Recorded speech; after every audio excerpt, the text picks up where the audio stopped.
Hey guys, hi Ken, can you hear me? Yes, I can. Fantastic. Let me know if that stops. I've got my mic on to help with the audio a little. I am trying to get everything in a usable, teachable layout here.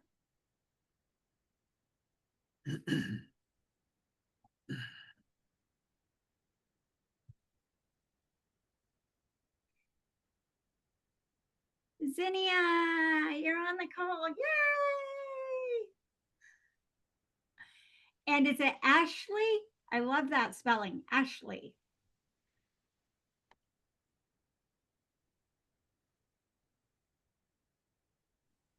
Hello, yes, Ashley. Sorry, I'm having technical difficulties. Well, this is very interactive. My class is very interactive. So go ahead, and I don't care if you got the messy bun going on or you haven't slept in 3 days. This is not about that. This is about seeing you, seeing your faces. Hi, Sherry. Hi. And getting to know you and planning for the future. I'm not sure if I'm going to get an intro today, so we'll give just a couple more minutes for everybody to jump on. There we go. There. Ashley, where are you? What office are you in? I'm in Eugene, You're in Oregon. Eugene. Yeah. And Sherry, you're up in Capital City? Nope, I'm in Eugene. She's in Eugene. Awesome.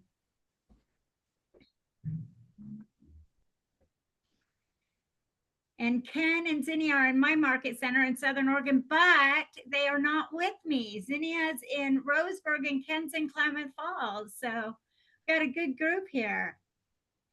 And there's a familiar face.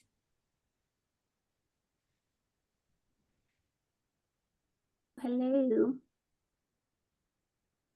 All these Tanyas with different faces. Oh, I guess I should change mine. Tanya has a lot of looks. I know, right? Let me see if it'll let me change mine. I am there. Maybe if I move myself down, I can. There we go. We'll give people a couple more minutes to get on before we start doing our little check-in. I was just getting to know the attendees while we were here. Good group. Yes, absolutely. Yes.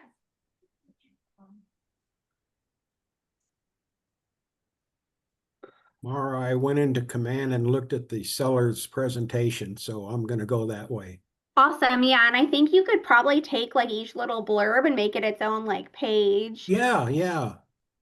Yeah, no, that was, I should have looked in there to begin with, but I didn't. That's okay. That's what they're there for. So it's great. You've got like your thought process and your whole presentation, outlined, and then you can just make Right. it sexy. Mine's in pieces here and there and everywhere. I see the way I work. Same project then. Did you find a good referral partner? Actually, I asked Del Pazo, and I think she might, we like the one that she gave me, so we might Awesome. go with her. Perfect. So, because she lives in Ball, but it's really close to Redmond. So not, they want somebody that's close to Redmond. Awesome. I was trying to find somebody in the military because he was in the military for 23 years, but I couldn't find anybody, so I gave up on that idea.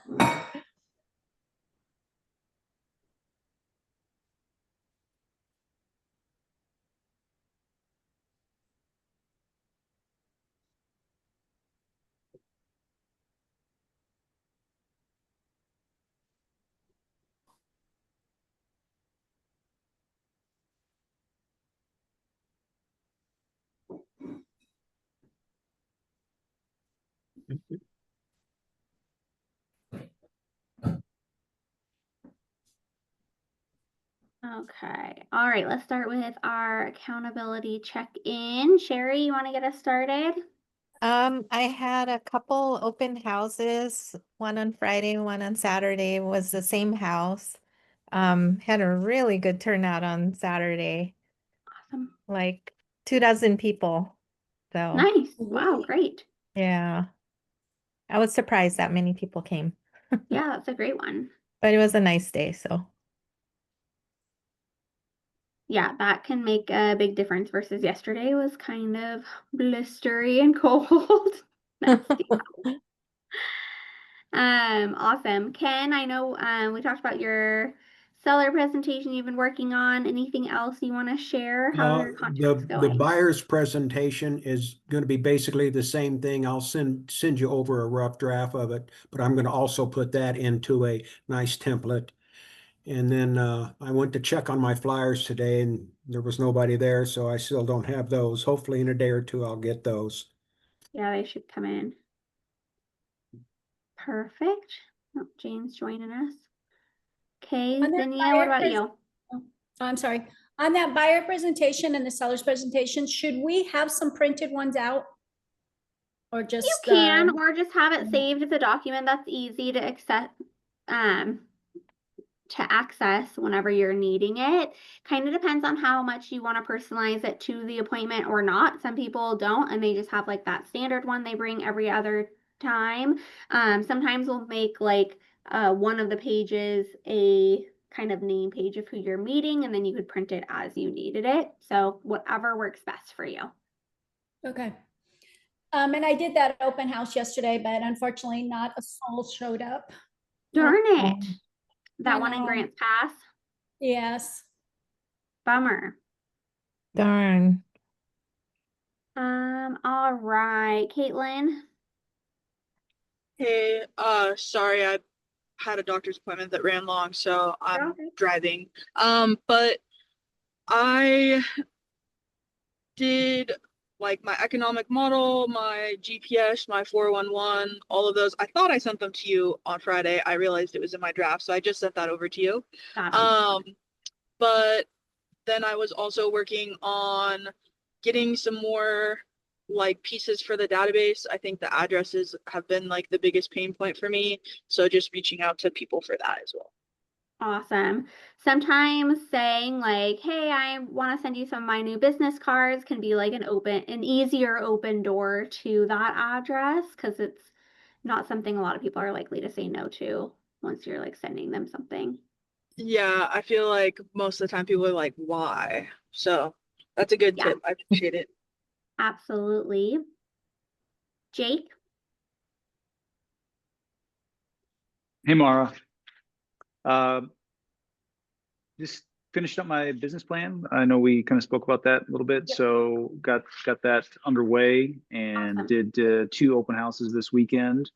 One was pretty solid. The other one was a little questionable, but was battling some weather and some other things. But otherwise, got a couple more contacts out of that, folks that were unrepresented. So hopefully, all these will start to show some promise here in the near future. Otherwise, Yeah. got a couple of meetings this week scheduled with some lenders and other folks. So that's Yep. what I'm up to.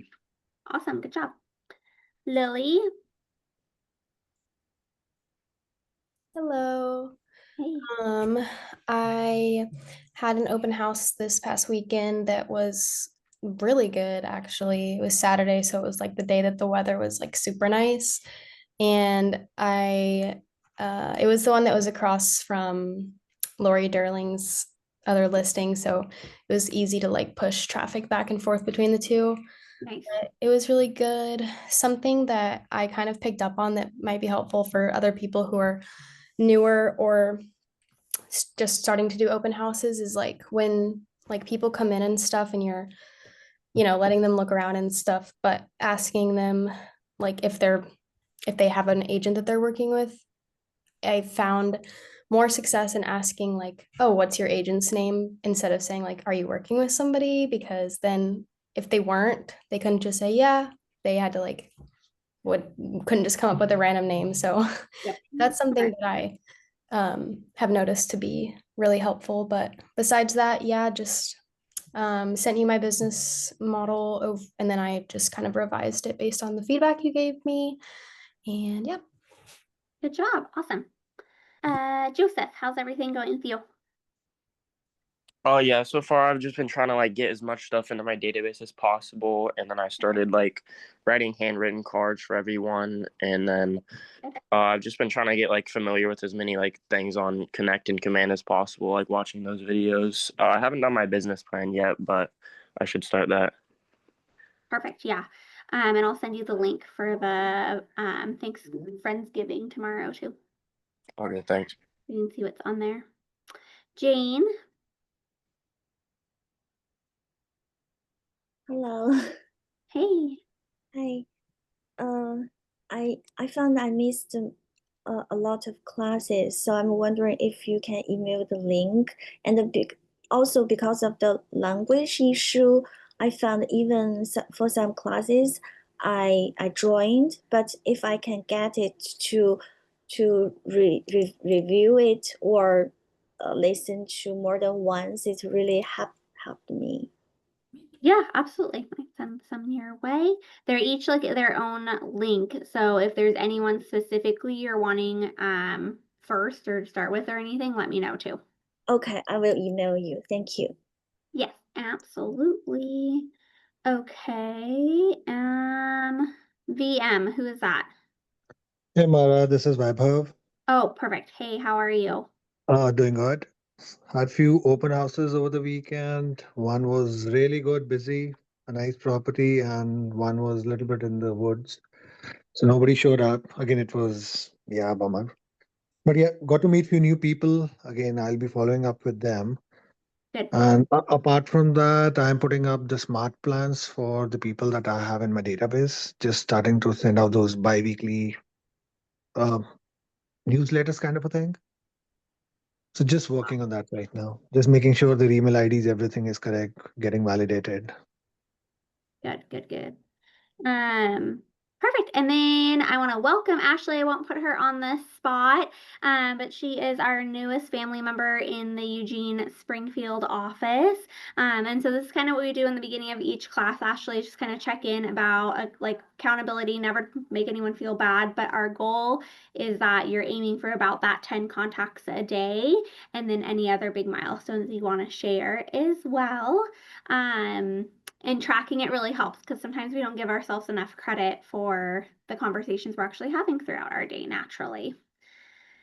So without further ado, we have Carrie, who is our CEO team leader in the Southern Oregon region. So she has offices that spread across Grants Pass, Medford, Klamath Falls, Coos Bay, and Roseburg. She has 36 years in real estate and related industries, including title and escrow, lending, land development, and wealth management. She has 20 years experience as a licensed broker in Oregon as a solo agent and with top producing teams in Eugene and Medford, where she was an integral member of a development team on four subdivisions in Eugene Springfield. She has successfully led Keller Williams Southern Oregon Experience Brokerage Network as a team leader, CEO, CGO for the last, this number is wrong. I want to say you're like closer to 5 years now, right? This says 3, but I know 5 in March. Yeah, we need to update that. Yep, perfect. It's one of my tasks for our marketing team for next year, or yeah, going into next year. Growing the market center from 68 to over 115. Now you guys are way past 115 now. How many agents do you guys have across your spread? We actually were at 120. We saw some attrition last year with agents who retired out of the business. So we were glad to help them retire. Makes sense. Perfect. And then her superpower is consulting and supporting agents to reach their maximum potential. So I will let her take it away. Ashley, I'll send you the Ignite material, and the next time you're in the office, just grab a whole book for me. Okay, great. Thanks. Yep, absolutely. Awesome. Thank you, Mara. Gosh, it was fun listening to you guys' check-ins. What a great group. Mara, I think this is probably one of our most engaged groups in the last year or so. This is a good group. Been great. All right, so like I said, I run a very interactive class, so I'm going to ask questions, ask for your feedback. I feel like the more we interact, the more this information becomes your foundation to success and the fuel for your business. So we're going to get really engaged, and I hope you have lots of questions for me, because this is my favorite class to teach. I've taught a few of them. Working with buyers and sellers, I think, is maybe my second favorite. But this is the one that I feel like Keller Williams does best. Is a lot of real estate agents get into this business and forget the business part of the business. So we are going to plan your future.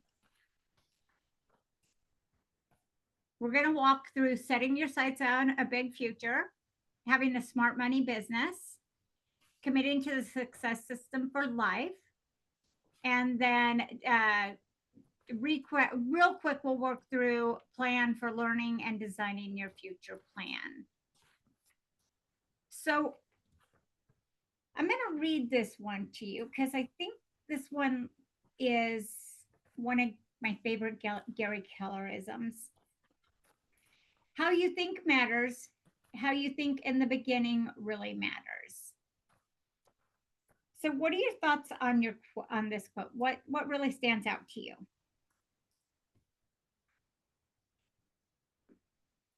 I think it's true, because when we come in, we're all scared and we don't know what we're doing, and we're loaded on with a lot of stuff to learn, and you feel like you're struggling. So I think keeping a positive attitude keeps you in the game longer. Anyone else? Thank you, Zinnia. Yeah, I agree with that. That it's been really great. Honestly, the Keller Williams family really does a good job of showing you, you know, a lot of different paths to success and all of the different personal stories that people share. I think usually one or two of those always resonates with, you know, all of the agents, depending, because there's obviously a wide range of people and where they're starting and ages and different parts of their life and the journey that they're on. So yeah, it's great every time you know, maybe feel like you're straying a little bit. There's always a lot of positive reinforcement there. So true. Thanks, Jake. Lily, you were going to say something? Pretty much, yeah, just the same. I think in the beginning is really important to get your mindset right, because like Jake said, and Xenia, like it's really scary in the beginning. And I don't know for everybody else, but for me personally, like moving through jobs where it's very structured and you show up at this time and this is what you do, and just not really having that structure, it's really important to like have a good mindset and also like have a plan for yourself, or else you're not gonna get anything done. Right. We're really talking about mindset here, right? And it's really important at the beginning to make sure our mindset is in the right place, because a lot can happen. A lot can happen through the course of your learning, talking with other agents at different areas in their life. Some people are having a great year and they're super excited, and some are having kind of a bummer year and they're kind of not as excited. So making sure that we start in the beginning with a great mindset, and then we remind ourselves, you know, to keep that mindset in check, really, really matters. So throughout Ignite, you've talked about the importance of mindset, right? This is something Keller Williams is highly intentional about. Not just today, not just during Ignite, but it matters every day. Sometimes your mindset turns to doubt or disappointment or fear. A lot of times fear, right? Especially as a newer agent, like there's just a fear of unknowing and wanting to do it your best and show up as your best. And sometimes that can be like stressful too. Sometimes your mindset, you know, turns to doubt and disappointment. You don't want to disappoint someone, right? Yeah, most The definitely. thing to be aware of is that your mindset is within your control. you 100% control your mindset. That may be the only thing in this world that we actually control, True. right? Is how we receive information and how we choose to react to it. Now let's examine where you are compared to where you were at the beginning of Ignite. Or Ashley, it sounds like this is your beginning of Ignite. So let's kind of do a temperature check. Where is your head? Where's your mindset?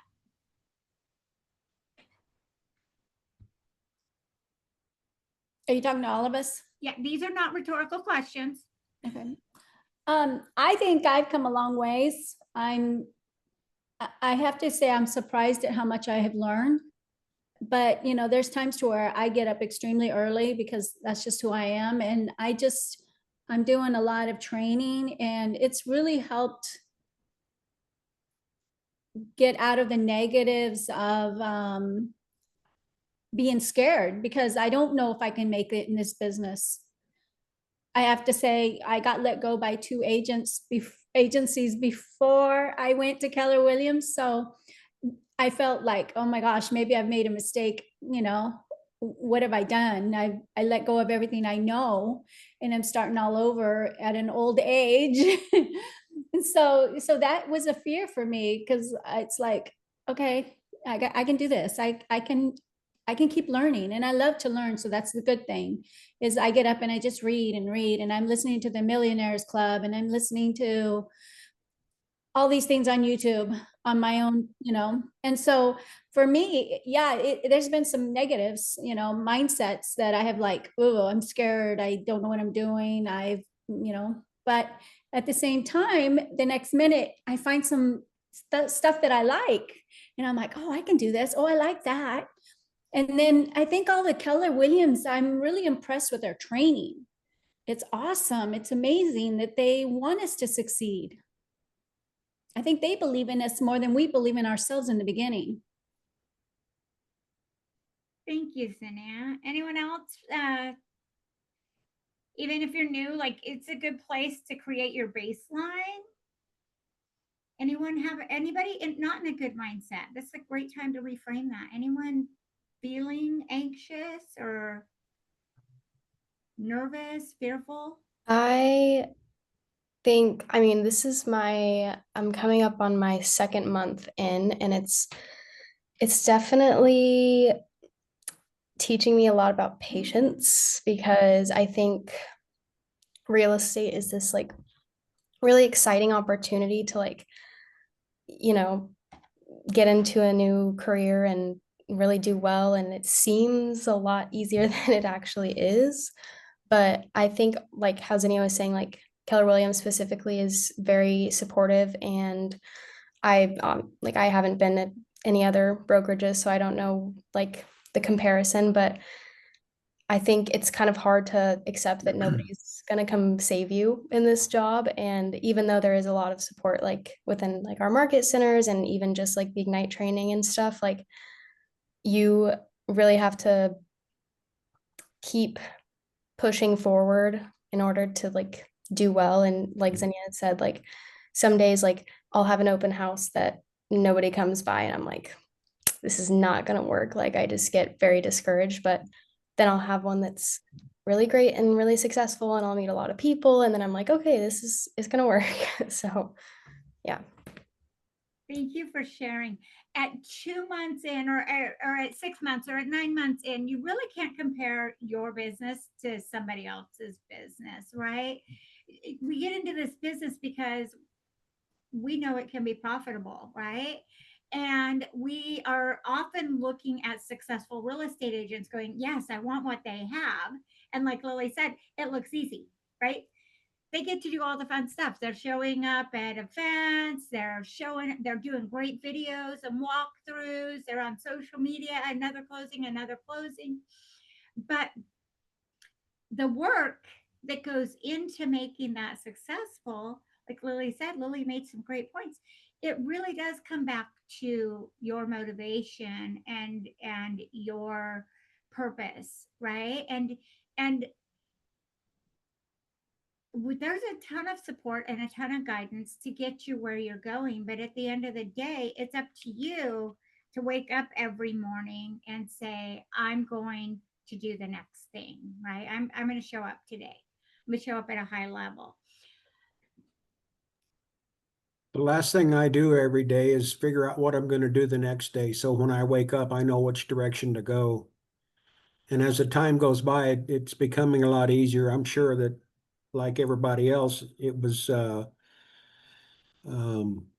real eye-opening. And first day we started doing this and seemed kind of uncontrollable, but it's starting to get a hand on it now, and it's feeling a lot better and more positive. I love that. So if you've got your workbook open, and if you don't, that's fine, Ashley. I understand you don't have a workbook, but jot down or think about, it's on page 20.3 in the workbook. Take a moment to write down how you've already adjusted your thinking since getting your real estate license. What are some things that you've adjusted to tackle this mindset challenge?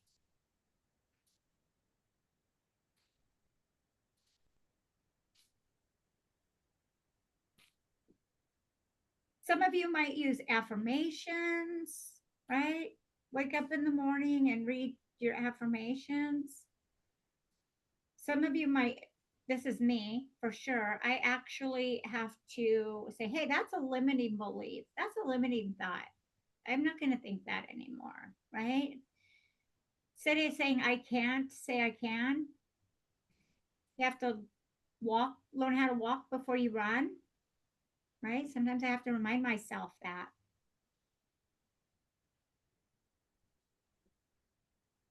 Sometimes it's sitting down and writing out your goals for the next day. Like Ken just said, like he just writes out what his goals are going to be for the next day. And that moves him into action when he gets up in the morning. No, my wife does that.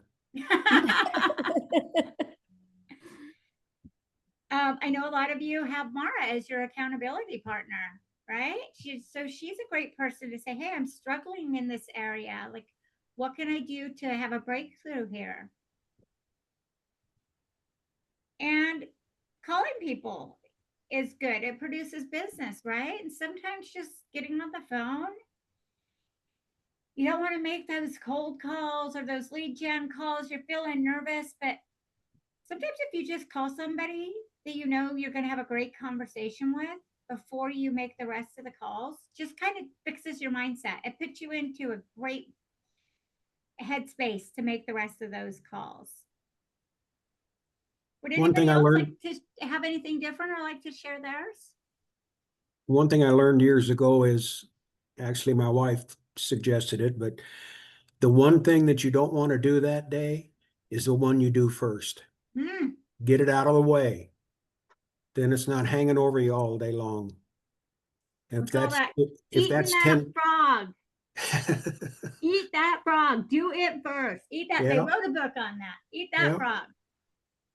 Anybody else have something, affirmation or mindset, what you're actively doing right now? I think getting in the mindset of like, what do I have to do today to feel like I won the day? Because I'm used to having like past, career, used to having like everything very structured. And so it's like, sometimes you get caught up in like the never ending pit of things that you have to do. And it's just a list that never ends, day in and day out. And so kind of getting in the mindset of like, okay, what can I do today to feel like I won the day? Because otherwise it's going to drive you crazy. We wrote a book on that too. It's called The One Thing. What is the one thing that you want to achieve and accomplish? I love that, Caitlin. Great feedback. It's a good book. It is a good book. All right. So you might have seen this before. If you've signed a contract at Keller Williams, I'm hoping the team leader or the productivity coach or whoever brought you on shared this with you. And if they didn't, you're seeing it now. This is our Keller Williams belief system, and we call it the Y4C 2Ts. Y4C 2Ts. And that is win-win or no deal, right? Win-win or no deal. Integrity, do the right thing. Always do the right thing, right? If you're doing the right thing, nobody can come back to you and go, they did this maliciously. They had ill intent. They're in the wrong, because if we're always approaching every problem or challenge with, okay, what's the right thing to do in this case? We're living in integrity. The next is customers always come first, right?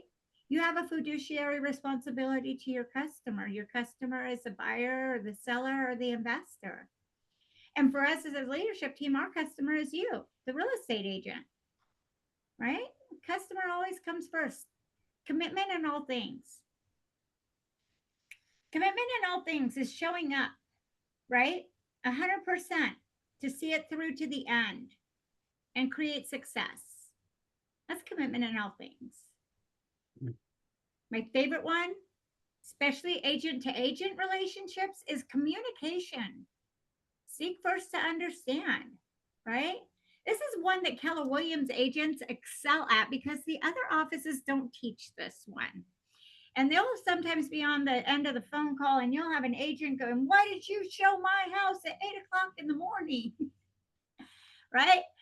And you're like, I followed the instructions, but let me ask you a question. Why was 8 o'clock in the morning a problem to show the house, right? You're seeking first to understand why did that person have a problem with me being there at 8 o'clock in the morning, right? Creativity, ideas before results. Now, this one always gives me challenge. I've been doing real estate for a long time. You can get lost in the creative, right? So let's not get lost in the creative, but let's be creative. Let's have ideas. Let's draw an idea map. Let's think about all the things we could create, and then let's create a path forward to do that, right? So let's not get paralyzed by creativity, but let's have some ideas. Let's sit down and get creative. Get creative thinking, because that's how we get to the results, right? Teamwork. Together, everyone achieves more. You'll find Keller Williams is very unique to this. We are a very collaborative environment. The agents in your market center want to see you succeed, and they are there to support you as much as your productivity coach and your team leader and your principal broker. We're a huge team here. That's why they call me a team leader and not the CEO or the CGO. They call me the team leader because everybody in the market center is on my team, which means all the agents are team members. And then you've got your escrow people and your lender people and your home warranty people, and those become your team members too. Trust starts with honesty. Honesty in all things, right? Again, this kind of goes up to that always do the right thing. If you're honest, people are going to know that you're an honest person, right? And that when you say something, they can believe you, right? This is going to help you when working with other agents, when working with repeat and return clients. When people give you referrals, right? They're going to have a trust relationship with you in order to say, hey, Sherry, I want you to work with my niece. She's buying a house, right? And that starts with honesty. Equity, opportunities for all. Keller Williams is about making sure that every agent has an equal opportunity to succeed. And we serve agents at all levels to help them create a life that they design. And we support that. And we do it for agents at all levels, and we help them, put them in front of the opportunities so that they can succeed however that looks in each of their worlds. Because if I were to ask you what success meant to each of you, you're each going to have a different answer. Success. There we go. Now we're on success. Results through people. And that's your productivity coach, and that's your team leader, and that's the agents that you're collabing with in your office. That's your title companies and your lenders. They're all there to help you have success. by helping you get the results that you want, whether it's a successful transaction, getting a buyer pre-approved, working with the co-op agent to create a successful transaction so that the buyer and seller end up at the closing table happy. So those of you that have been doing this for a period of time, you've done your value proposition. And we're on page 20.4 in the workbook now, your value proposition. You've checked your mindset, and now let's check back with your original value proposition. Some of you have spent nearly 4 weeks in your daily success system, and some of you haven't, and that's okay.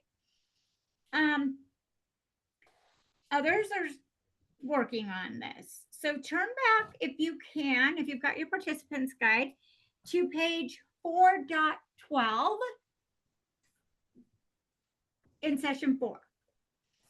If you haven't done this, just follow along the best you can. We're going to take a few minutes to review your value proposition and change it if you feel it needs refinements. So I'm going to go back there all the way back to the beginning of the book.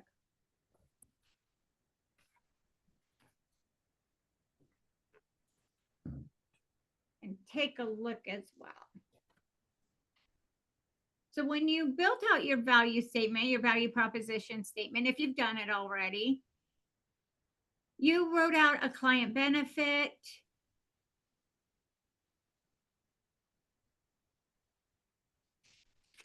and what it meant to work with you, right? Your knowledge, your attitude, your skills. So who's been in that, who's done that chapter before? Show of hands or unmute and say aye. That's okay.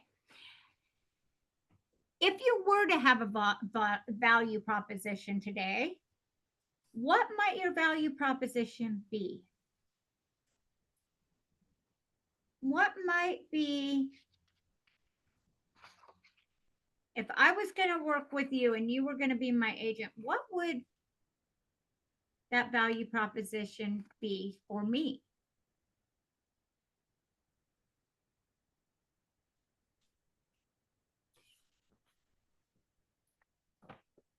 What value do you bring? What benefit your clients will experience by working with you? Integrity.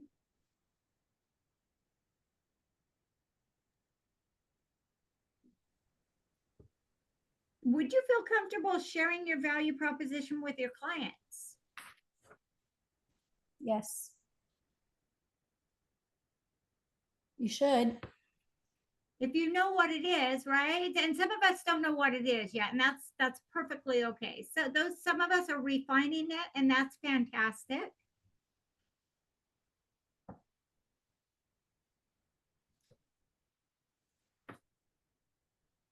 Does anybody have a value proposition they feel comfortable sharing? I think I have learned at my last transaction, I felt that I didn't communicate enough with my client. So I would say that definitely needs to be something that I need to learn, is how to communicate better. I think we have a class for that, Cinia. I think that's a great one. When you say communicate with your clients better, is there a sticky point for you right now where you feel unsure or uncertain? I've never been a talkative person, so I'm really learning to do that. I'm learning to put myself out there. I've always been a really quiet, and I just keep things to myself. So I'm learning to follow instructions and learn how to communicate with people. And what I felt that what I look back on it, I sent her all the documents, but I really didn't go over the documents with her. So I think that is something that, because I would read all those documents, I expected her to read them, but that's not the way I am figuring out. That's not the way it works. They expect us to explain these documents to them and kind of guide them in how and what they mean. So relaying that back to your value proposition, like how can you share that with your client when you're telling them the value that they get from working with you? I think if I tell them that if they have any questions or concerns, to please communicate that with me, because I will do my best in guiding them in the best of my knowledge. And I think also I need to learn the documents better myself so that I can guide and lead them. Yeah, that's really important. Our contracts mastery classes on Fridays are phenomenal for our agents. Fridays at noon, contracts mastery is led by our principal broker, and they go over the different contracts every week. So they'll go through the addendums, the sale agreement, all the parts of the sale agreement. So you can familiarize yourself with that. Does anybody else have a value proposition they would like to share?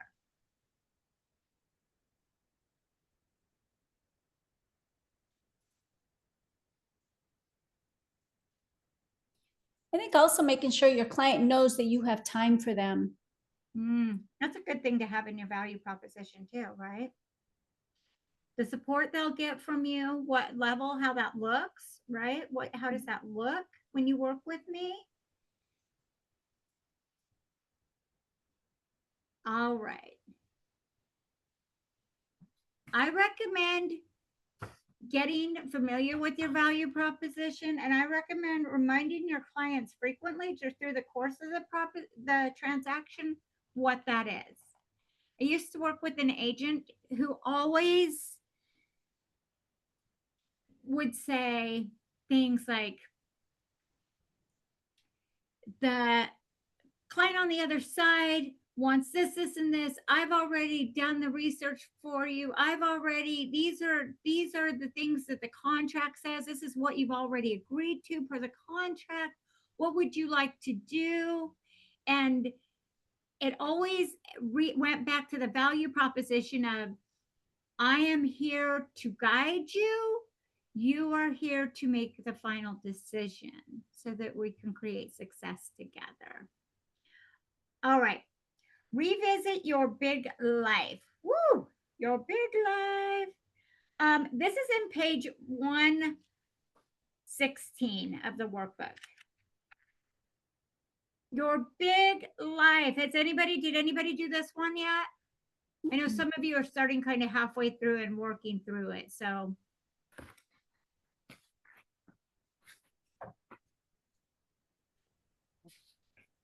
when you filled out this big life, or when you're going to fill out your big life, what you're going to do is you're going to envision, what does your big, beautiful life look like? If you waved a magic wand and 5 years from now, you had everything going your way, you were earning a certain amount, you were traveling, you were living the lifestyle you wanted, you could do the things you want with who you want, when you want. That's what the big, beautiful life is. So my question to you is, are you thinking big enough about what your big, beautiful life looks like? No. Some of us are like, I just want to get a closing and put money in my bank account. Right? I agree. I've been there 35 years in this industry. I've been there, right? Yep. But if that's what we're always focusing on, then we're always focused right here, right? That next closing, that next closing, that next closing. But if we lower that and look out at the big, vast horizon of everything that this world could create for you, that's when we start looking at our big, beautiful life. And our big, beautiful life can be time, it can be money, it can be experiences.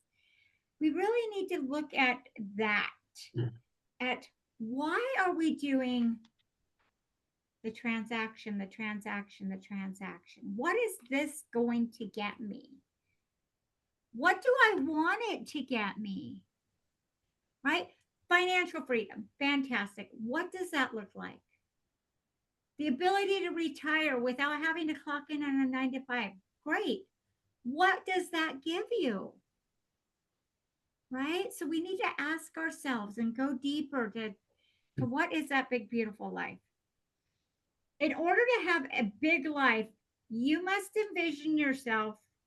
You must be realistic about in order to get the big life you envision for yourself, you must be realistic about your income, right? So first we start by casting that vision of what we want out of this. And then we look at what do we need to get there, right? So when we talk income as a real estate agent, we're really talking about your profit goals, right? How much money of that you're going to keep, right? How much is profit? Because you're a business owner, right? You've got expenses, you've got all that money you earn on the commission, you don't get to take 100% of that back. So we talk about profit in this course. You must think big, you must aim high, but then we have to have a path forward. Does somebody want to read the quote on the screen for me? Sure. I think Zinnia. One thing all high achievers have in common is they are working for a big why. The big why is about having a purpose, a mission, or a need that in turn gives you focus. A big, beautiful life. And how are we going to get there? A purpose, a mission, or a need that gives you focus. We introduced the concept of a big why on day 1 when you start Ignite. And if you haven't been introduced to it, hello, this is your introduction to the big why. Moving forward after Ignite, it's essential that you have a clear picture of your big why. Your big why is what wakes you up, what you wake up and put your feet on the ground and get up and make those phone calls and do every day. Your big why is what drives you to do that, right? Otherwise, we'd stay snuggled up in our blankies in bed and never make a phone call.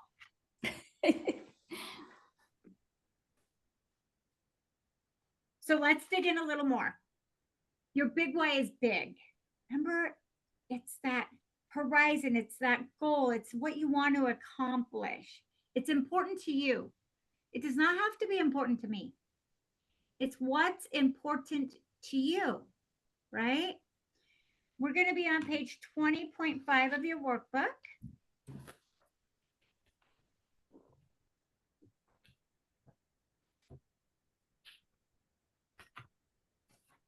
Like I said, your big why is what gets you out of bed every morning, excited to get busy.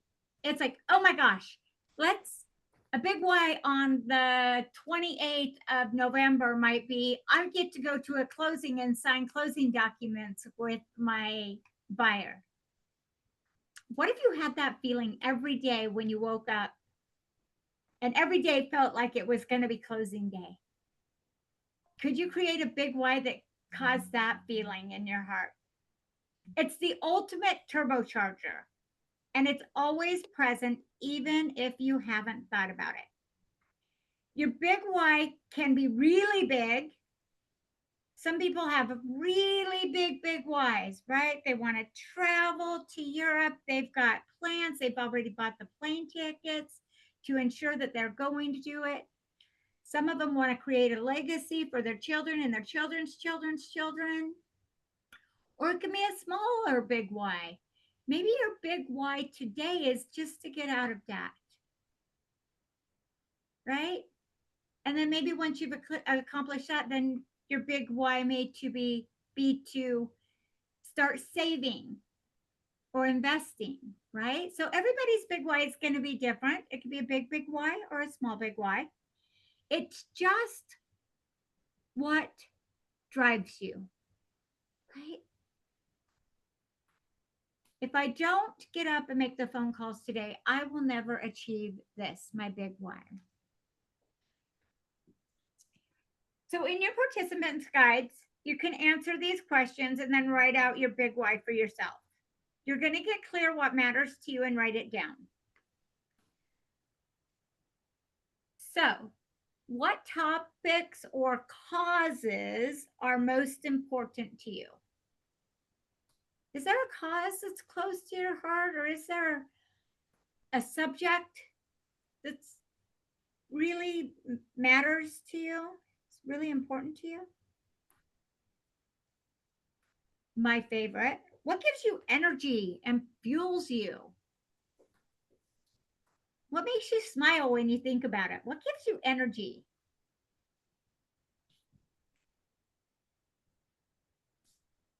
Completing the task that I set out to do today. There you go. It's smart. I like this one too. This one's probably is your biggest motivator. What would you do even if you were not paid? Help people.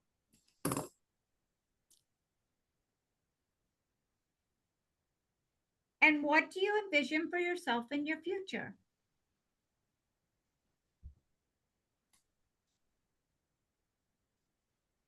We give you a couple minutes to work on those.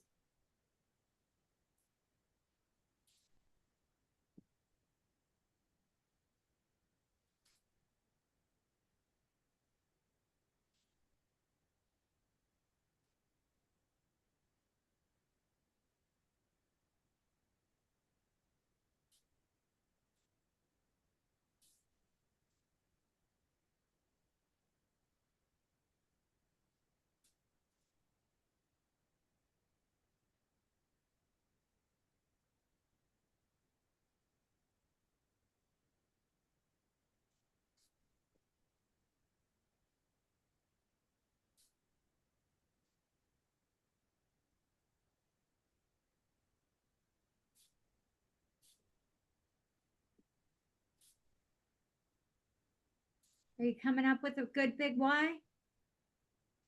Yes.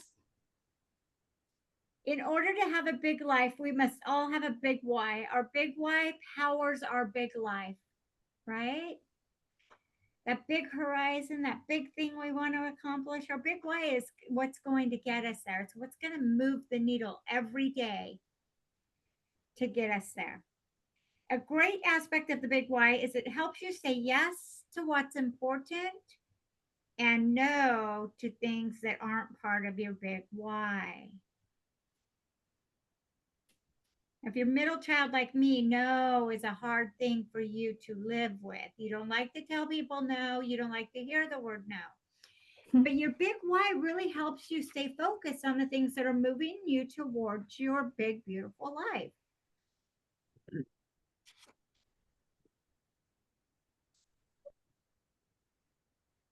I'm going to share my big why with you. As you heard at the beginning of this, I've been doing this for a while. 35 years. I've done everything: title, escrow, lending, developed subdivisions, worked for top real estate agents, sold real estate on my own, run real estate offices. My big why is to be an impact player, to leave a legacy of wealth and knowledge for my family and everybody I come in contact with. To participate in and teach wealth, to create successful agents that far outlast and far outperform my accomplishments. I want to be the tiny ripple in the pond that creates the biggest ripple.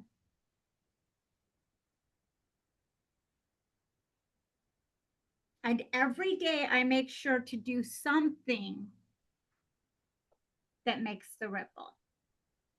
Today it's teaching the Ignite.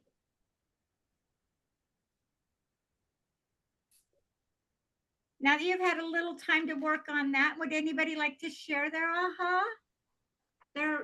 About their big why, or even share your big why if you've got it figured out?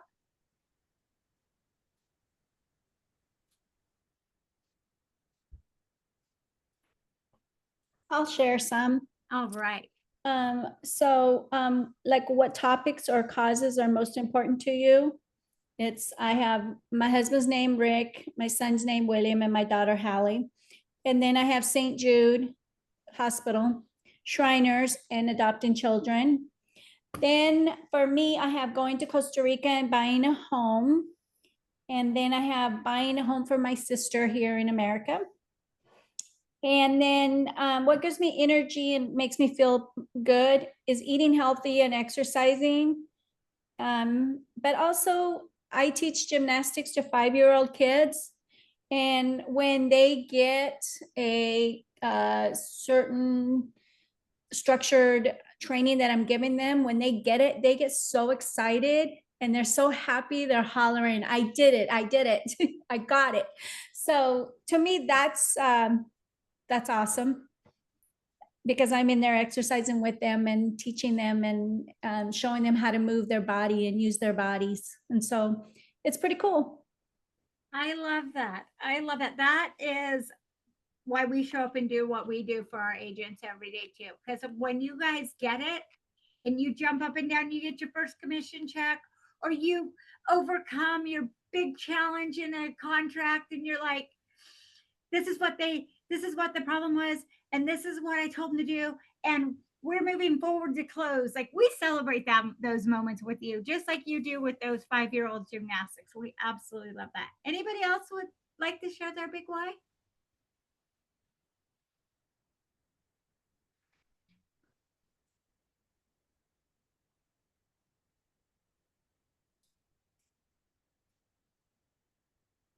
All right.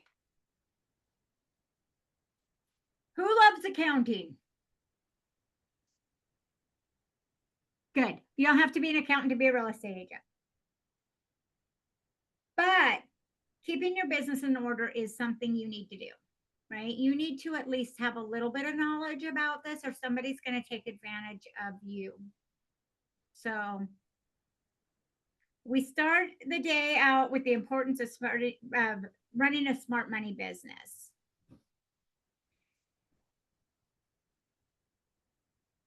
So we're going to begin with some financial knowledge. Don't worry, you don't have to be an accountant or a tax advisor. You just need to know when to consult the experts. So I have up here on the screen your 6 big jobs. Has anybody seen these before? As a real estate agent, these are your 6 big jobs. You're going to get paid for all of the diligent work you did to help buyers and sellers transact the business. And that's what you're here for after all. It's to get paid and develop a big business for yourself, right? That easy business that somebody else is running, you're like, I want to have that. Well, these are the steps that it takes to have that. Lead generate, present offers to buyers and sellers and get agreement, show buyers the market, write, negotiate contracts, coordinate closings, and most importantly, manage the money. Because if you don't manage the money, you'll be doing transaction, broke, transaction, broke, transaction. We want you to do transaction, transaction, transaction, wealth. All right. Where do your commission dollars go? It's important to remember getting paid in the real estate industry is different than a salary you may have gotten before. The check you get upon closing is not put into your pocket or spent. There will be expenses to pay and the ever-present taxes that must be saved for. And a lot of agents choose to pay their taxes quarterly. So that's an option. You'll need to make sure you manage for that. Who remembers where the commission goes?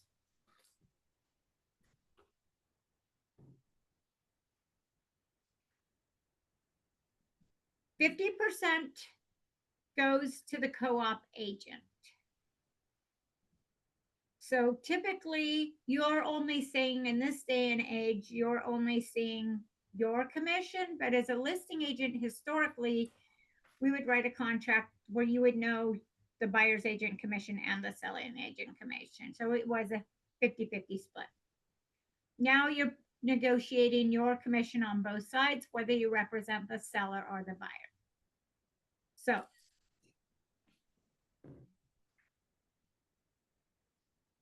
in this scenario, it's a listing and you took the listing at 10 chickens and 5 chickens went to the other agent, the buyer's agent.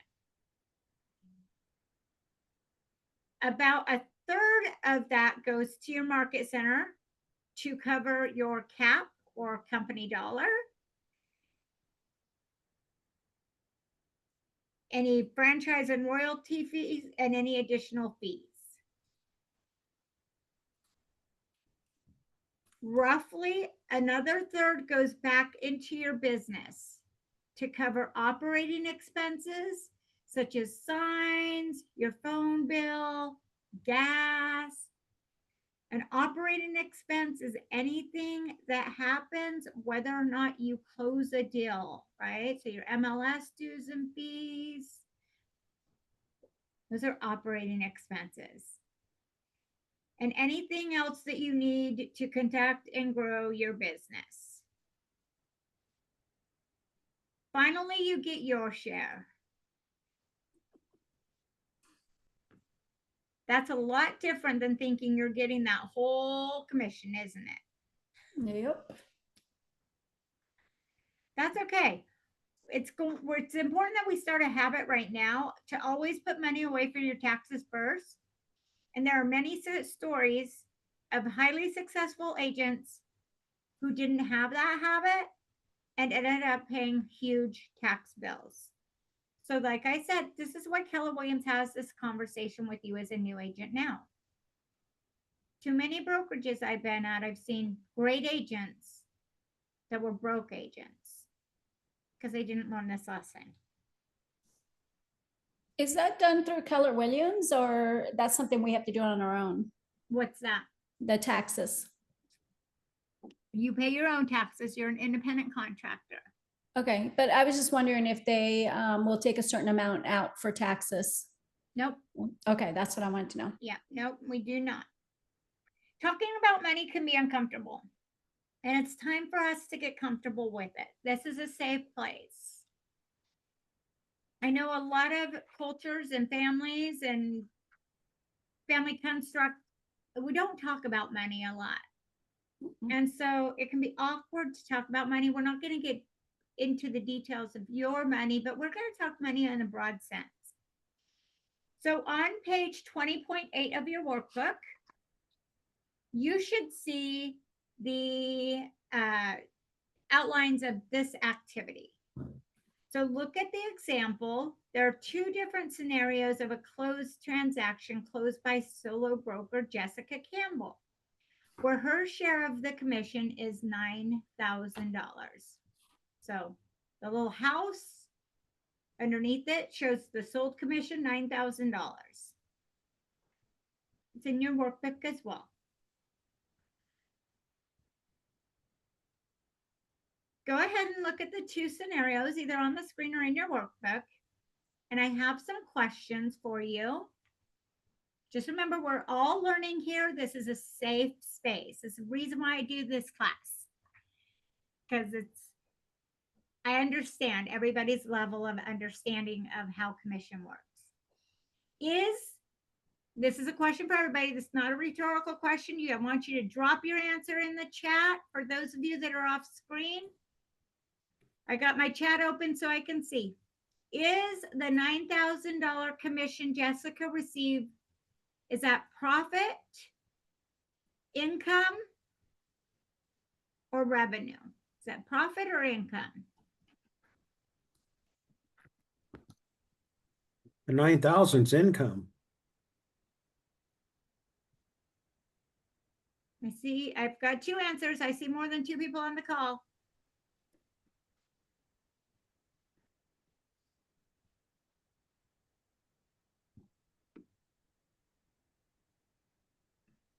All right.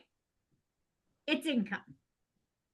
And this, we call it in the real estate industry, gross commissioned income, right? So if I was an employee working for $10 an hour, my paycheck before taxes would reflect my gross pay. The $9,000 reflects her gross pay. So why is Jessica getting a check for $5,760 for a commission of $9,000?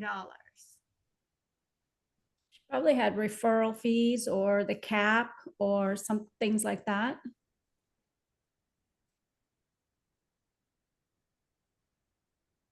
You're correct. The market center fees are deducted before Jessica's check is cut to her.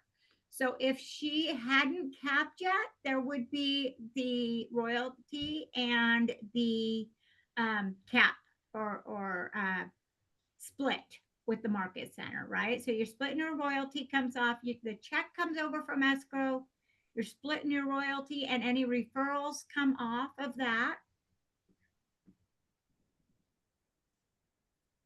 There's two scenarios here where Jessica takes that $5,760 and she drops it in her bank and she goes to Target. Looks like it's all in her wallet. And then there's a scenario where she takes the money that she receives from the brokerage, puts some into a business bank account and some into a personal account where she splits it in between her tax savings, and then what is left over is for her wallet. Which of those scenarios is the financially sound scenario? Second one. Absolutely. The second one where Jessica puts 30% into her business account to pay her business related expenses. What makes this financially sound? Well, your taxes are coming out for one. Also, you're saving. And then you're taking whatever's left over, you know. Right. She's putting some money into her business bank account to cover her expenses, right? Because those are going to happen regardless. Right. And we never know when that next closing is going to come, right? Anything could happen. Caitlin, it's 30% of the 9K. Because we're working off that gross number and then we're splitting it down.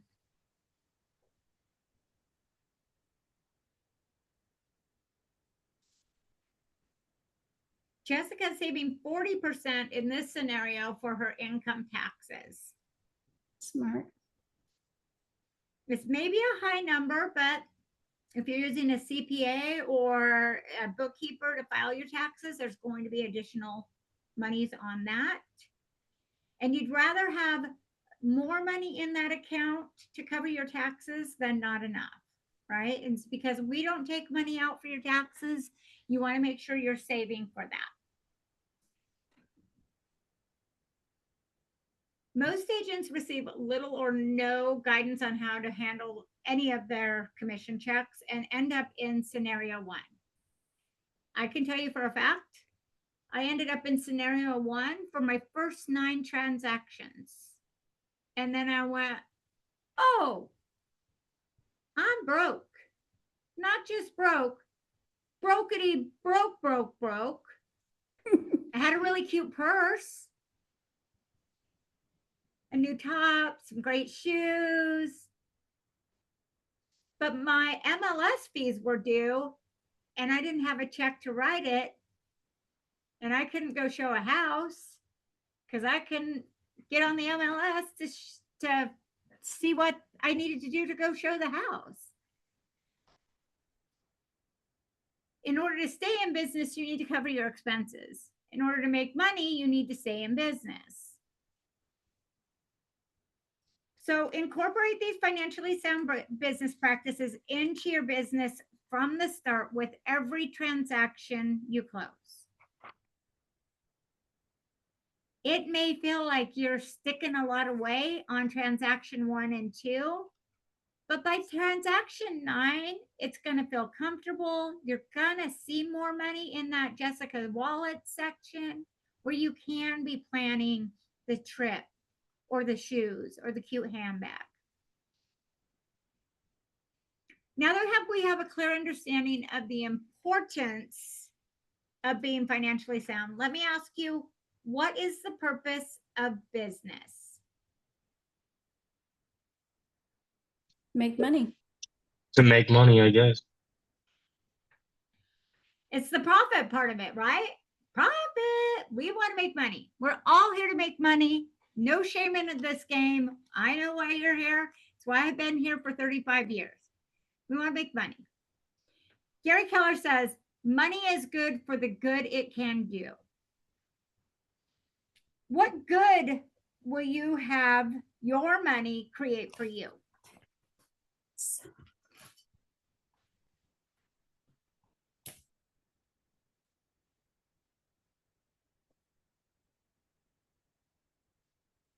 I'll tell you what I do with my money, the good I have it do. There was a period of my life where I was an unhoused person.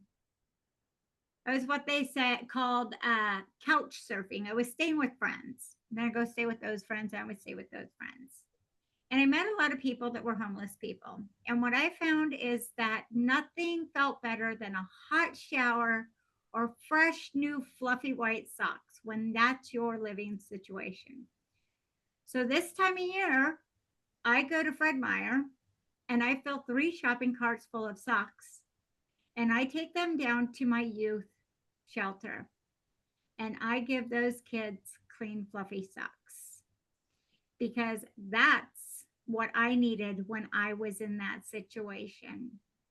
And so that's how I let my money do good for me. Now I've chosen some other that's a word I can't say, philanthropic things to do with my money. But I think that's the one that brings me the most joy, because I remember being that kid that didn't have clean, soft, fluffy socks. I had socks. They had a hole in the toe. The fluff had been worn out of them. They weren't fresh, clean fluffies. So that's something that's my heart project. Anybody else? I want to go on mission trips.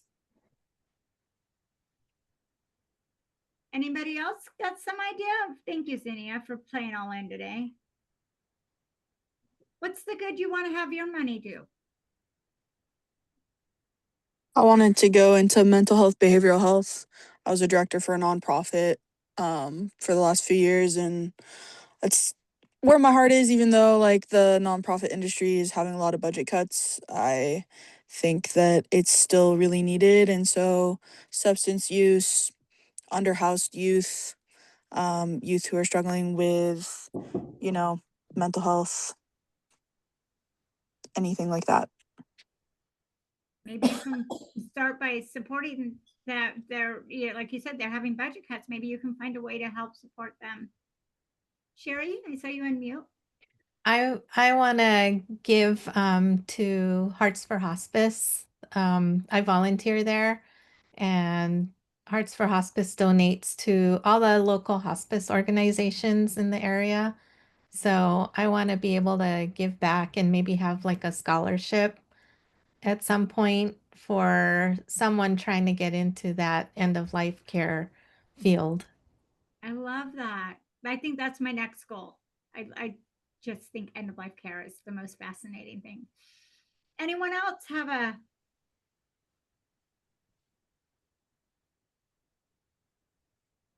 a philanthropic or a goal, something they want to contribute with their money? Keller Williams, we have a great opportunity to be a brokerage of giving. That's one of our core values, is giving.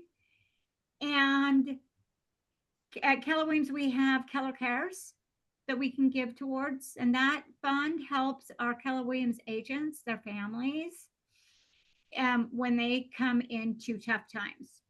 We had the big fires down here in Talent, Oregon, where we had one of our agents' homes burnt to the ground, and through our Keller Cares, we were able to house them and get them clothes and food while they were waiting to work through the insurance on their home. So I mean, it could be as small as that. Maybe you set a goal to share $10 from each of your closings to Keller Cares. Maybe it's a big one. All right, we're going to talk about the flow of money. This is in your workbook on 20.9. We're going to explore the difference between income and profit. We've already kind of talked about it a little bit, but I want you to think about how the way you think of it can change the outcome of your business. If you take an accounting course, you probably know the formula most commonly used to calculate the profit from your business is income, take away expenses equals profit, right? And profit's the piece of the pie that you get to keep, profit.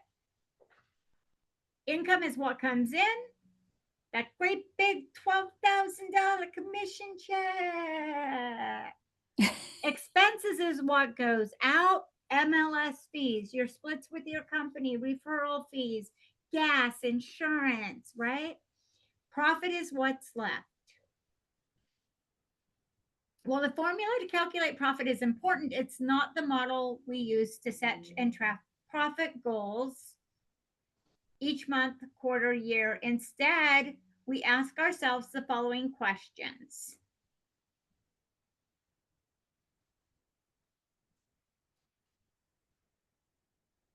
How much money do I intend to have in my bank account at the end of the year? That's your profit goal. How much money do I intend to have in my bank account at the end of the year?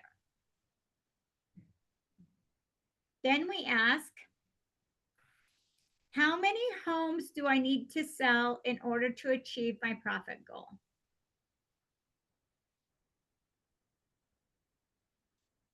And we ask, how can I minimize my expenses to maximize my net income?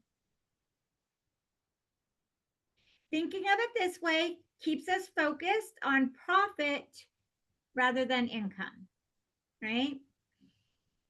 We need to know we're not looking at that $12,000 anymore. Each commission is no longer $12,000, it's $5,000, right? Because we're going to split it out to pay ourselves for taxes and pay ourselves for our expenses. Thinking of it this way keeps us focused on profit rather than income.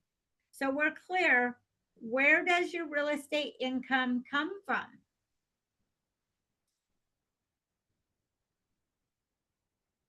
It sounds like a trick question because we're playing with income and profit. Let's go back to income. Where does that income come from? Where's all the money coming from? Selling homes or listing homes or leases. Very good. You Or nailed referrals. it. One more. Referrals. Referrals. My favorite, because I don't sell anymore, but I still have an active license and I refer business to my agents. And so I get a referral income. Thinking of it this way is going to help you as we build out these next couple of pages. So now we get to talk about expenses. We talked about income. We know what that is. We talked about profit. That's our goal. That's how much we want to have in the bank at the end of the year. And we got to talk about expenses.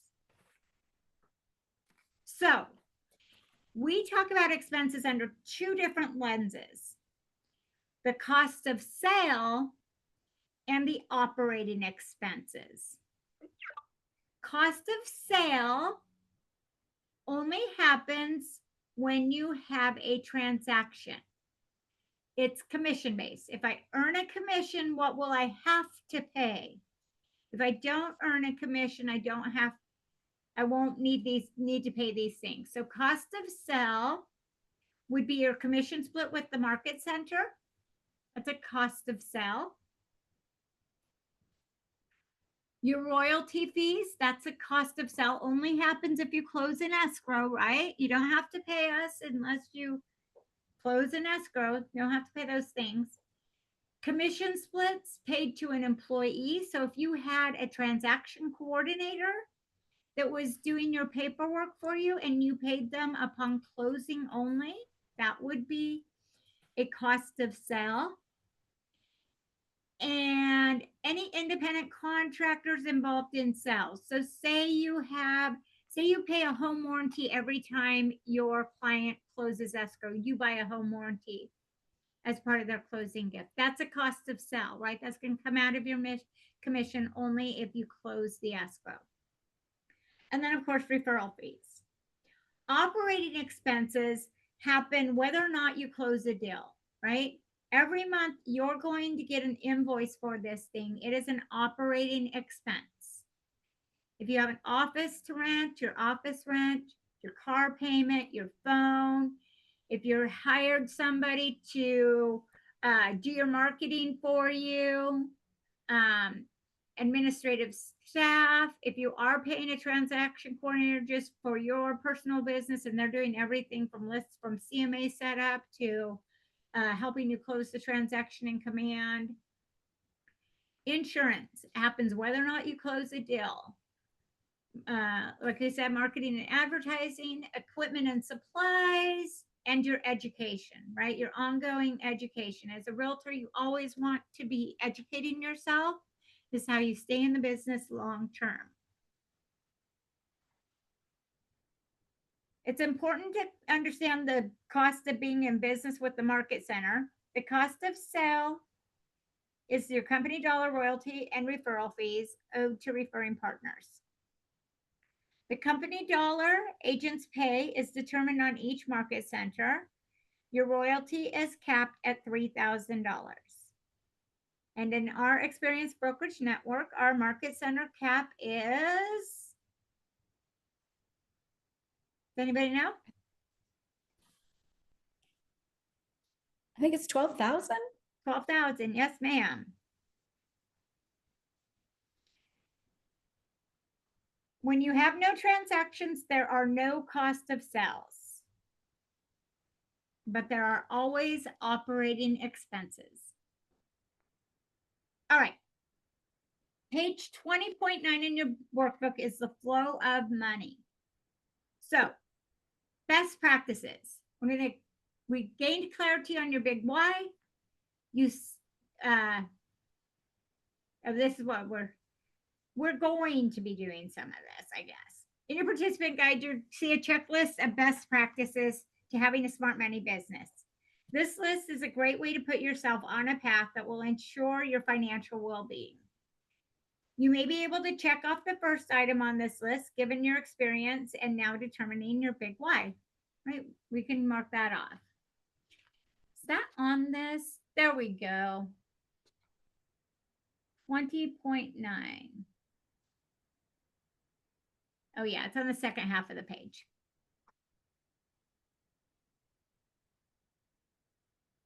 You're going to want to set your personal and business budgets. And we're going to start that by saying, how much money do we want to have in the bank account at the end of the year? And then work backwards. How many transactions do we need to have in order to have that money, right? And there's some math involved in that because we don't get the income off those transactions. We have to figure out how much is going into expenses, how much is going into cost of sale, and then how much is saving for taxes, and then how much is going into that account. That's all established in the business plan, correct? It is. It is indeed. And we work backwards. Did you notice we worked backwards from that? We said how much money we wanted to have, and then we Yes. Yeah. Yes. What better way to lead generate and find valuable resources than to find a CPA or a tax preparer? You might want to call a tax preparer and say, hey, I'd like to figure out what my taxes are going to be. And by the way, I'd love to work with anybody who needs to sell a home this year.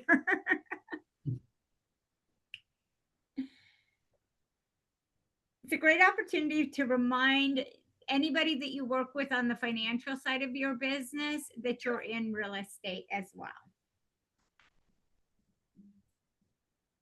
One of the conversations I like to have is, as a new agent, when I was starting to build my network of professionals, my team, right? I had escrow, I had a lender I like to work with. I also like to have a CPA I could recommend to my buyers and sellers, right? And market manager, somebody who handles things like Roth IRAs and things of that nature. And what I would say to them when I would go and ask for businesses, I'm growing my business. Who do you know that I need to know? Was a great conversation for me to have when getting names from them. It's part of the no one succeeds alone conversation.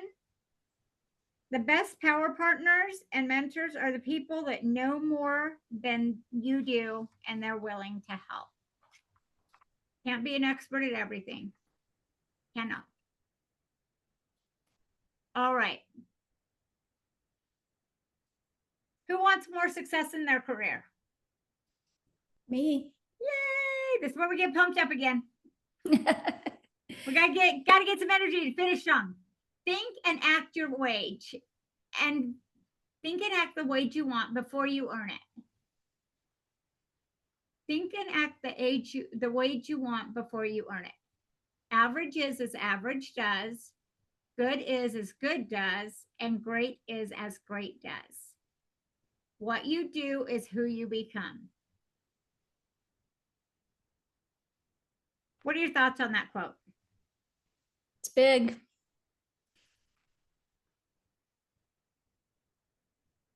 Some people liken it to the fake it till you make it quote, right? It's envisioning yourself 5 years in the future. Who do you want to be? And then start acting like that person today, right? You are that agent that you want to be in 5 years from now. By behaving that way, by managing your money like that agent 5 years from now needs to, right? By running your business at that level that agent needs to in 5 years from now, we start behaving like that today. In order to have a smart money business, you need money. You don't intend on making average money or good money. You expect great money to do great things because you've got a big, beautiful life to create. On page 2010 in your workbook is this profit goal calculator that I talked about a little bit. Revisit your income goal that you set for yourself, whatever that income goal is. Say it's 100,000, 150,000, 200. Are you thinking and acting the wage you intend even before you've earned it? Are there any changes you'd make now after working on your success systems and learning so much more about the real estate business? What are things you would do less of? If you Wasting are time. What's that? Wasting time. Wasting time, right? What else would you do less of?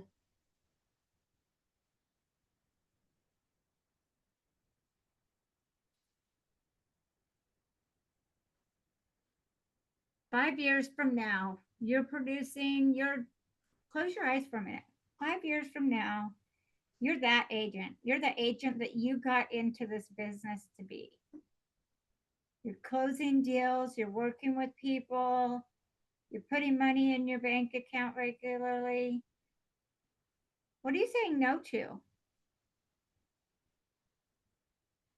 Overworking. Because you might be overworking by then if you make that big. What are you saying yes to? Wow. Right? You might be saying yes to only meeting people who are going to buy and sell a house in the next 80 days. And you might be saying no to sitting down and spending 3 hours with someone who's thinking about buying or selling next year. Right? Yeah. Like, I want to learn, I'm thinking about being a buyer. Great. It sounds like you need to talk to a lender and find out what you need to do to become a buyer. We call that leverage. I'm not going to sit here for 3 hours and explain the process to you. You're not ready to buy today. You're not ready to buy in the next 80 days. You're buying in the next 80 days. You've got my full attention. What do we need to do? Are you pre-approved? You're selling a house in the next 30 days? Let me come and walk your property and tell you what we need to do to prepare that listing to go on the market. What are you going to say yes to? What are you going to say no to? With a quick calculation, who can tell me how many transactions they must complete each month to reach their net income goal? Now, we're just talking net income goal. We're not taking down all of our expenses. 1 a week. 1 a week? How much income do you want to make, lady? I thought small. I did this like a couple days ago actually. So I just, again, as somebody who's new, was trying to think realistically. So I did like a net income of 65,000 in a year. So that came out to like, I think 9 or 10 homes that are average priced around, I think it was like 4 or 425. So it's like 9 or 10. That was all like assuming it was going to be like a 2.5% commission and that the average commission was going to be the same. But yeah, like around 9 or 10. Your numbers are right in there, lady. Good job. Good job. I recommend you all do that. And if you need some additional help with the math, that's a great one-on-one conversation or a great PC office hours conversation with Mara to go in deeper to the breakdown. But if you go to the participant guide for this session, you can, whatever you had written as net income day one, let's say it's 100,000, increase that by 50% to make it 150,000. And we're on that page 20.10. The reason why we want to increase that is because now we've talked about the expenses, right? And so we want to make sure that we are covering those expenses. And I always used to just make it simple for myself. And whatever I thought I needed to do, I would add 4 more. Because you never know what the market's going to do. And you never know what's going to happen in your world and when you're going to need some extra income. So the potential income, the math here is net income goal, company dollar, and royalty cap. You want to figure that out. 15% of your GCI is what they've got figured for this calculation. Your business expenses is less 35% of your gross commissionable income. Your total gross commissionable income is the total of lines A, B, and C. So you could work reverse on that and you could fill out line D as your gross. That's that 150. That's why I like to boost it up to 150. And then 35% of that for business expenses. And then 15% of that for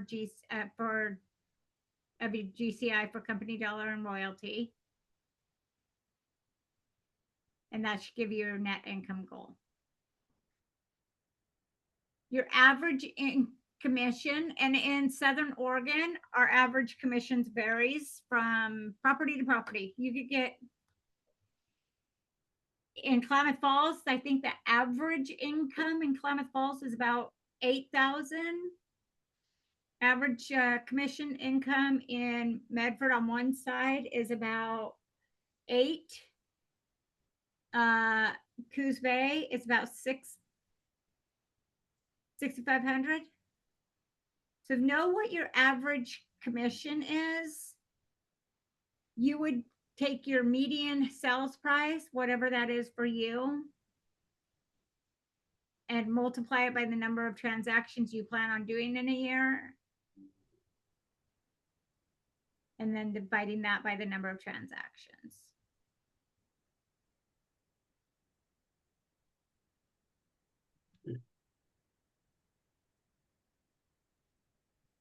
All right. Does this look familiar to anybody? Has anybody seen this? Yep. Yay! Did you know we made it easy for you? You don't have to do the math longhand. I'm not a mathlete. You can go into your command system and you can punch in your goals. You can go in here and say, I want to make $100,000, and it will break it down. And you say, my average price is, this is not a very good graphic. My average sales price in my area is this. The average commission is this. And it will tell you how many closings you need to have. It will tell you how many listings or buyers you need to have based on whether or not you're buyer or seller heavy. It will tell you how many contacts, how many phone calls. And then as you record those in command, it will show you how close you're getting to your goal. It's a great tool to work with your Market Center Tech Trainer to go ahead and create a goal. All right, any ahas on expenses and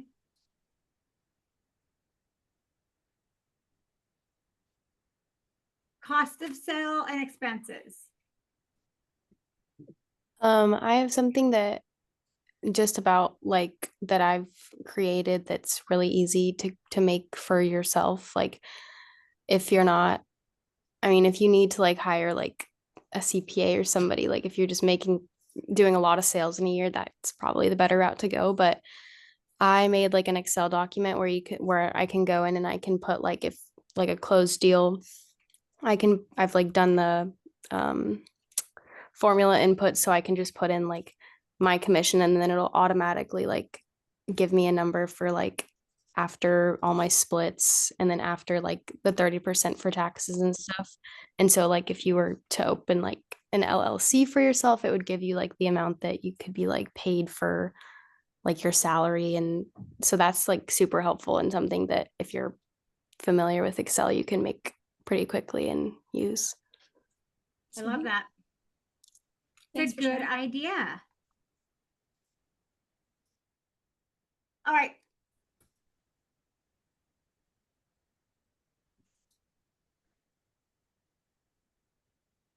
How are we? Types of accountability. I know you've talked about accountability before. We talked about the no one succeeds alone. How are we doing on time? We're doing phenomenal on time. We talked a lot about accountability in Ignite, and we will continue to do that. And we will do that every day you're a Keller Williams agent, because we know that the more you talk out loud about what your goals are and about what's getting in your way of hitting them, we know that the closer and more successful you will be to hitting those goals, right? Accountability doesn't have to be a dirty word. I know I'm one of those people. Did I tell you I'm a middle child? I'm a middle child. Accountability used to come with loud words and hard objects when I was a kid. Accountability is not that way in real estate. Accountability is structured guidance to help you realize your big, beautiful life. It's to keep you on the path and away from distraction to help you achieve all that you want to achieve in this industry. Mindset helps keep you, accountability helps keep you focused, reminds you of your big why, challenges you and makes you uncomfortable sometimes. It's one of the 6 personal perspectives, which is be accountable. Again, accountability drives change. And it's the opposite of the status quo.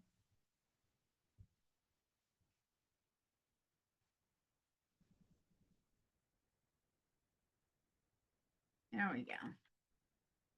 But that's not the one. All right. When choosing an accountability partner, choose a partner who's comfortable with discomfort.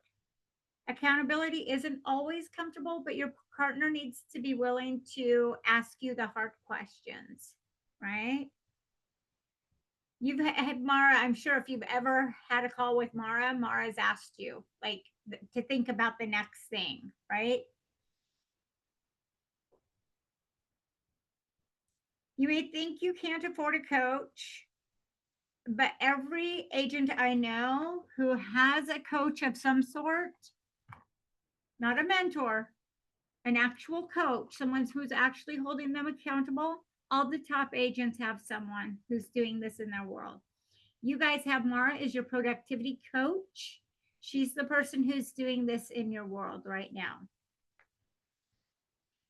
They should also be using tools to help you achieve your goals. Your 411, helping you time block. And we mentioned this at the beginning of the call today, the One Thing book, right? Helping you focus on what is the one thing you can do today to achieve your goal that would make everything else easier or unnecessary. And so by building out your one thing, by time blocking, by using a 411, does anybody remember what a 411 is?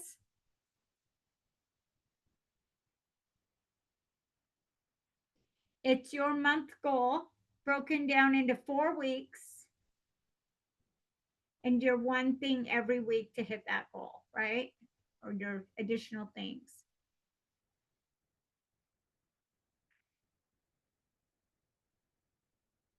Your 411 helps you schedule your priorities by yearly goals, monthly goals, and weekly goals. You should look at your 411 daily before doing any tasks, or can the night before when you're building out your task for the next day.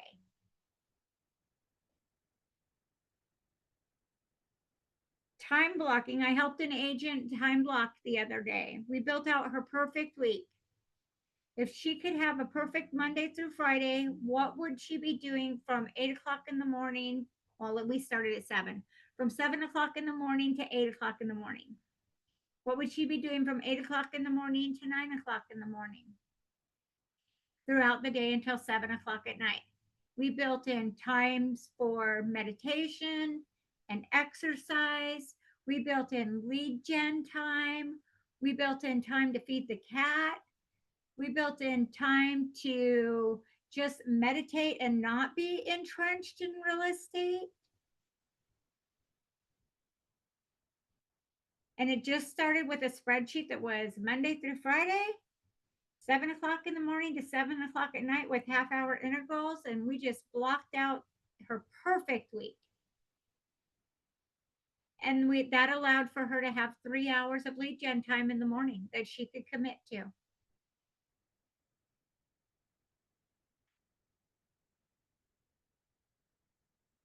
All right.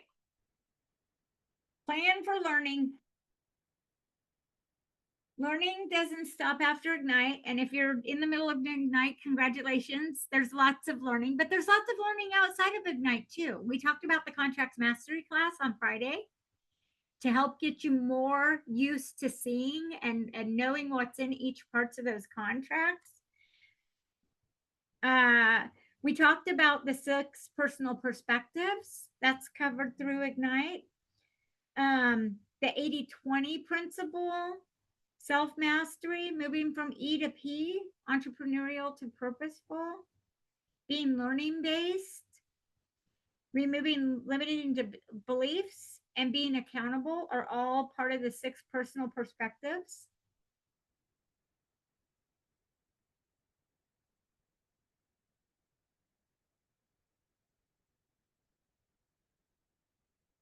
Who knows where to find additional trainings in your market center?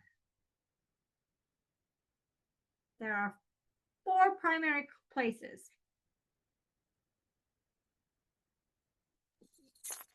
You can go on Command and Connect, Okay. and then you can ask questions on KIRW, is it? I think something like that. KWIQ. Yes. I know where you were going. I love KWIQ. Anytime I don't know something Keller Williams and I need to learn it, I go to KWIQ. What are some other ways you can find additional trainings in your market center?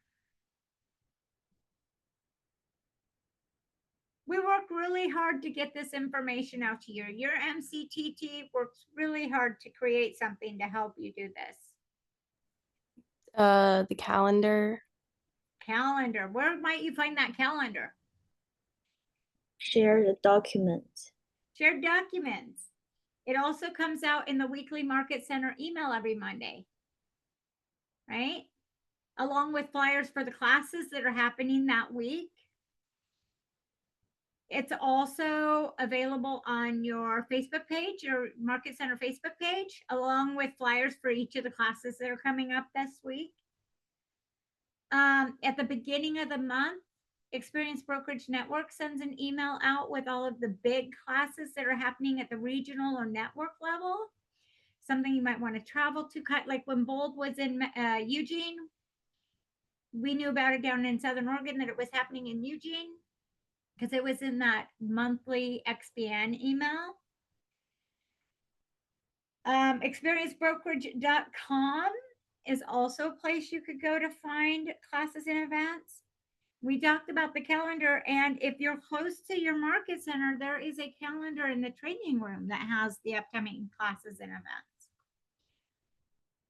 And in Southern Oregon, I think this is across the network. Every Monday, there's a text that goes out that tells you what's coming up as far as classes for them for the week. So there's always, always, always an opportunity for you to add one more class. And I know it feels like a lot, but I'm going to remind you, these are the times when you build your knowledge.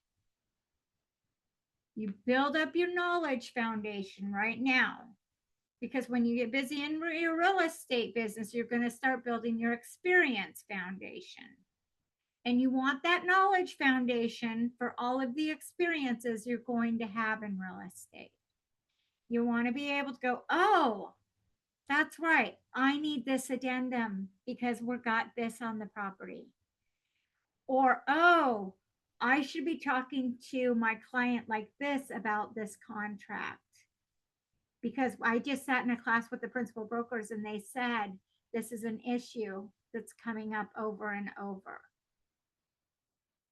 Right now, we're seeing a lot of transactions go into escrow. The agents are writing contracts or the sellers are accepting offers, but they're not making it to the finish line. They're not successfully closing.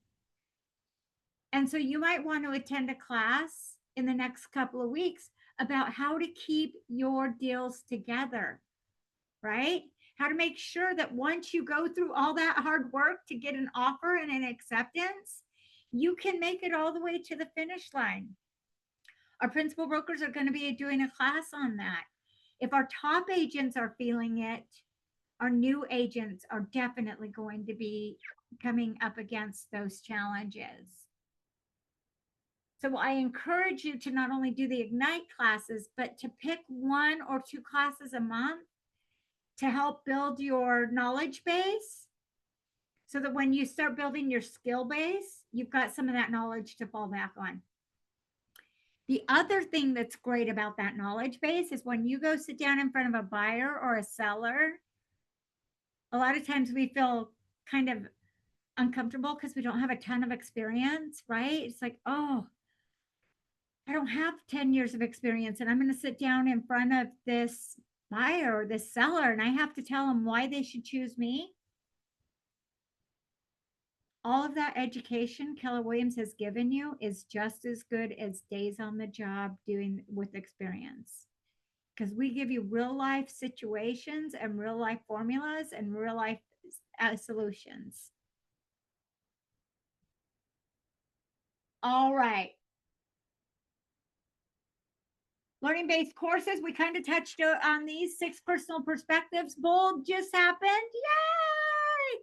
Yay! Quantum Leap is a great one. Command Your Business online. You can get all your command questions answered by KWIQ. If you don't know how to do that, reach out to your Market Center Tech Trainer. Smart Finances are Keller Williams International classes. Profitability, Agent Financials. This is how to understand your finances as an agent. Your 30-30-40. Business Planning Clinic. We just had one of those in each of the market centers with Rebecca Del Pozo. She's amazing. I hope you were all able to attend. When you're ready to hire someone on your team, there's career visioning. And of course, sales skills there's videos on Connect Live, Train the Presenter, the customer experience, and win-win negotiations are all additional classes. I guarantee you everything you need has been thoughtfully planned out by your leadership team and is on your monthly calendar. I'm gonna say it one more time because it is so worth saying. When you get that monthly calendar at the beginning of the month, not only look at when those Ignite and Productivity Coaching classes are, but pick 2 additional classes that you will commit to attending. Whether it's a contracts class on Fridays or an additional training through the Market Center during the course of the week. Because this is the time to build your knowledge base.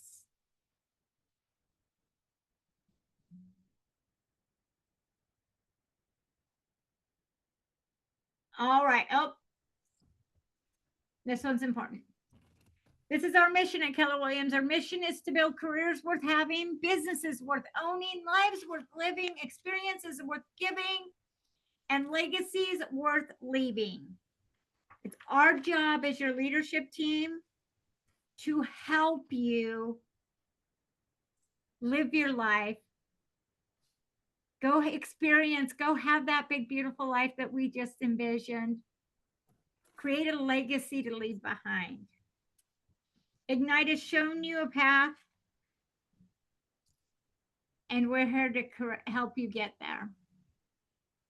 We also talked about getting real about your situation and getting right about what you're doing, bringing a bigger sense of clarity, priority, and focus to your work. Why are you doing it? What's your big why?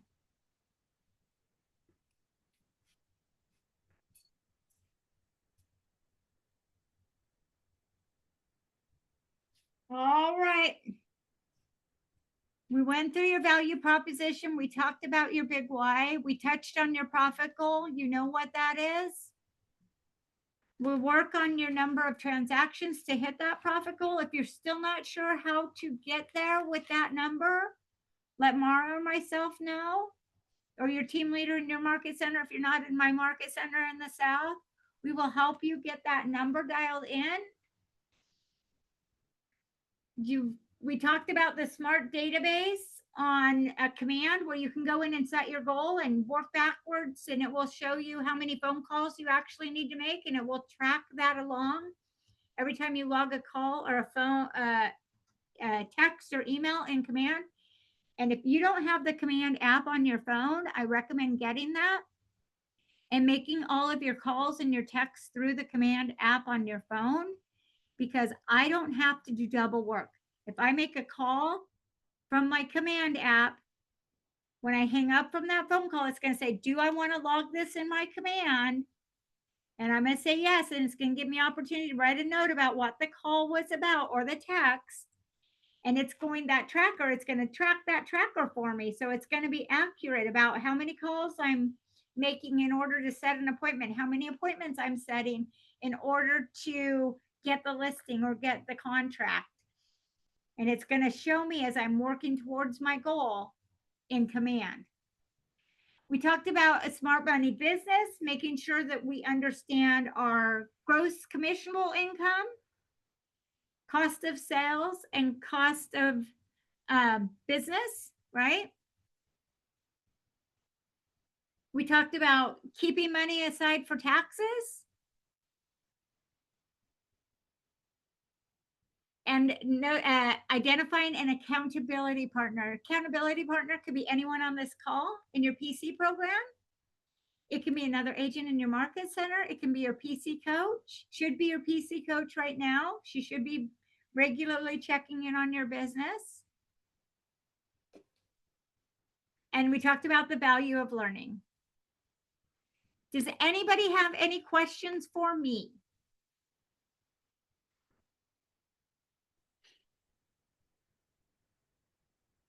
Any of that you want me to run through again? How about your ahas? What are you going to do today? What are you going to do today to set yourself up for success tomorrow?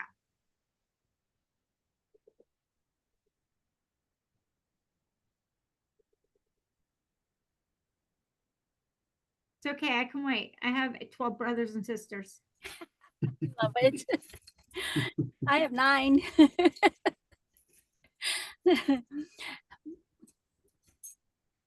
Actually, I think you covered a lot today. This was a good one. My favorite one. If you've got the workbook. If you don't have the workbook, I think there was Ashley doesn't have the workbook yet, but as soon as you have it in your hands, you'll be able to work through it.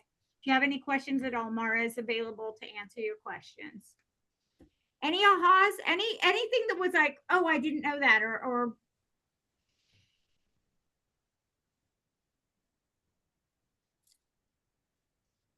I either must have done a phenomenal job and you all learned so much, or I did a terrible job and you're all totally confused. First choice. Yeah, you did awesome. Thank you. All right, guys, I'm gonna let you have 10 minutes back in your day. Thank you. Thank you so much for Thanks, joining me. Kaylee. Thank Thank you. Thank you, Carrie. Bye-bye. Bye, guys.